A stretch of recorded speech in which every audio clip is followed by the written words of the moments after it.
네, 김혜수 기자의 헌집 새집 건설부동산부 김혜수입니다. 사진 속 이 아파트는 지난 2009년 공급된 강남의 한 보금자리 주택입니다. 당시 분양 가격은 3억 원 중반으로 주변 시세의 절반에 그쳐서 이른바 반값 아파트로 불렸는데요. 현재 이 아파트의 시세는 어떻게 될까요? 10억 원이 훌쩍 넘었습니다. 흐린 셈이죠. 그런데 이런 반값 아파트가 또다시 등장할 것으로 보입니다. 정부가 신혼부부들을 위해서 시세의 절반 수준의 반값 아파트를 공급하기로 했는데요. 논란이 적지 않습니다. 오늘 특이한 기자들에선 또다시 등장한 반값 아파트, 무엇이 문제인지 자세히 다뤄보도록 하겠습니다.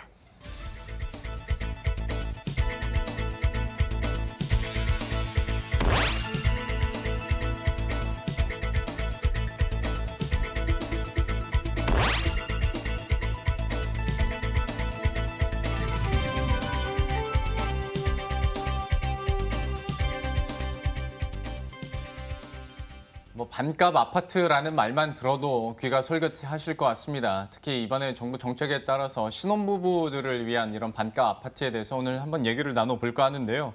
먼저 그 신혼 희망타운 있지 않습니까? 네. 규모가 어느 정도 되는지부터 한번 얘기를 하고 본 얘기 해보죠.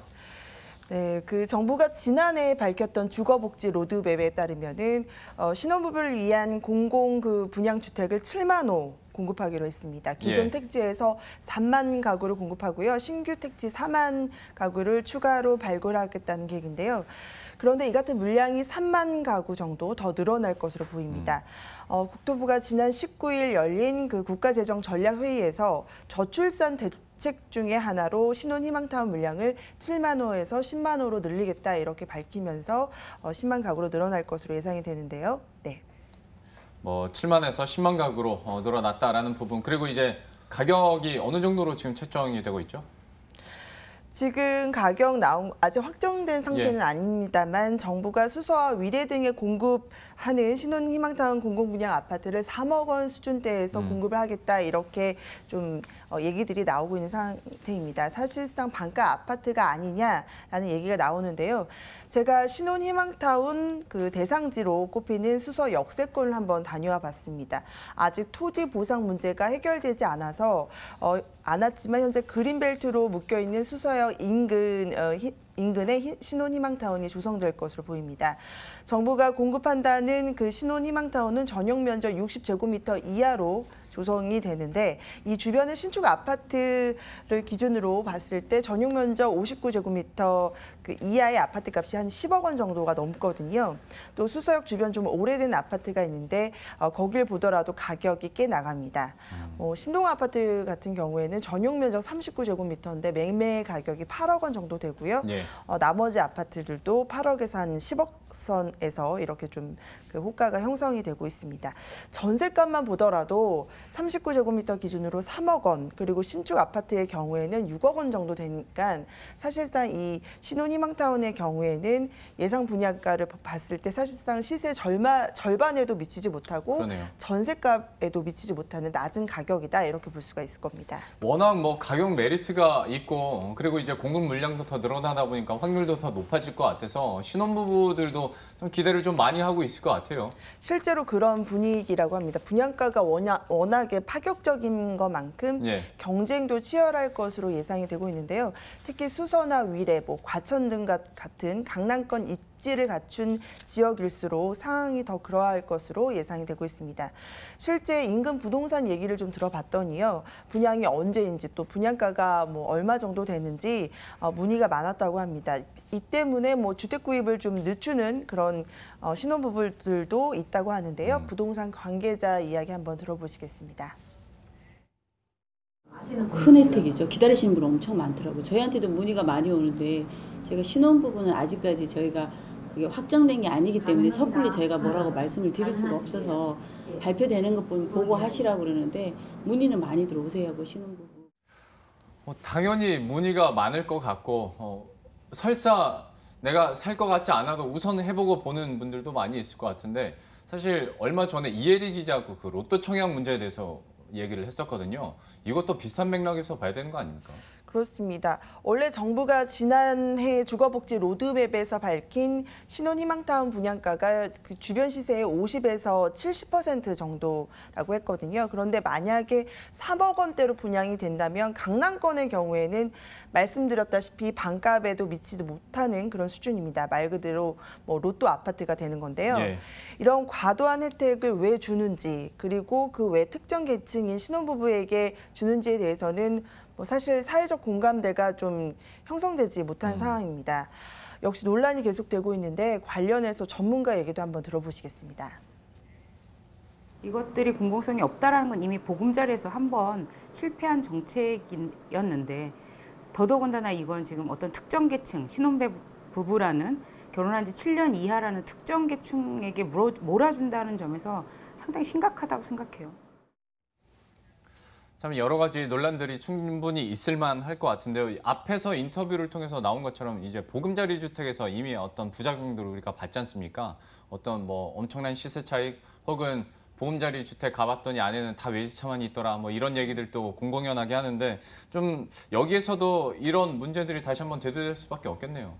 그렇습니다. 이명박 정부가 그 공급을 했던 무주택 서민들을 위해서 공급했던 그 보금자리 주택, 그야말로 로또 아파트가 됐는데요. 네. 당시 세곡동과 내곡동에 공급했던 전용 면적 84제곱미터 그 분양가가 3억 원 중반에 그쳤습니다. 예.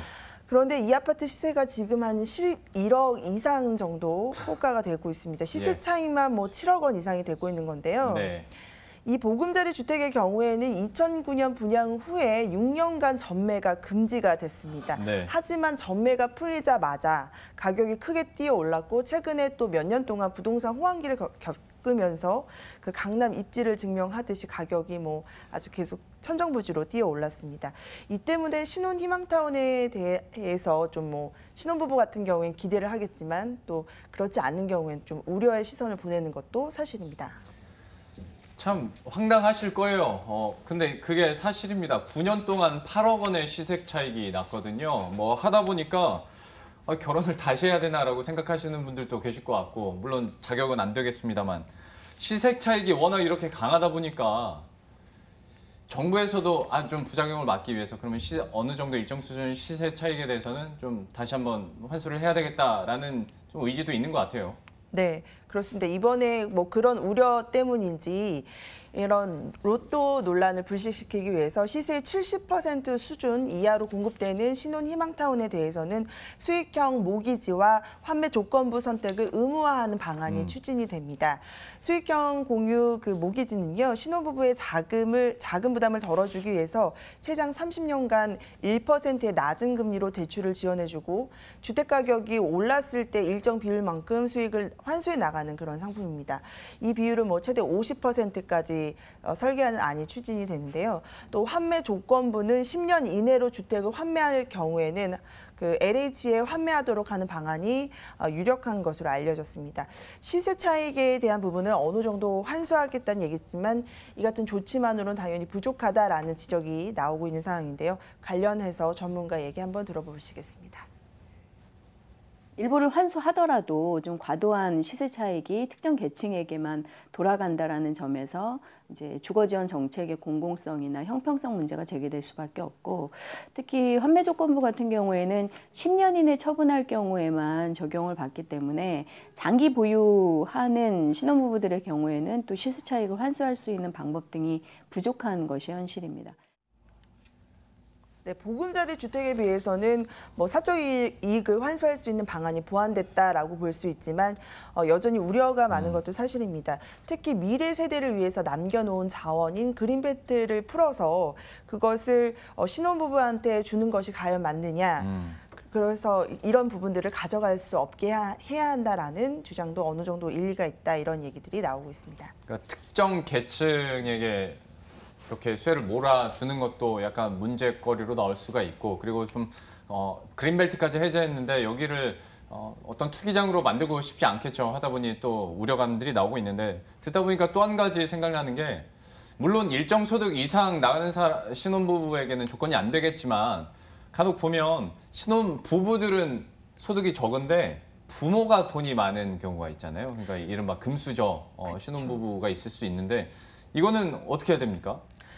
네, 일단 신혼희망타운에 지원하기 위해서는 도시근로자 평균 소득의 120% 이하 그리고 그 결혼한 지 7년 이내의 자격을 갖춰야 합니다. 하지만 말씀해 주셨던 것처럼 뭐 강남 신규 분양 시장에서 이른바 금수저라고 불리는 부부들이 대거 청약을 해서 실제로 당첨된 사례가 적지 않았잖아요. 예. 이 때문에 뭐 신혼부부 본인들의 소득은 낮지만 부모가 자산이 충분한 뭐 이른바 금수저 그 신혼부부들에게 혜택이 돌아갈 가능성을 전혀 배제하지 않을 수 없습니다.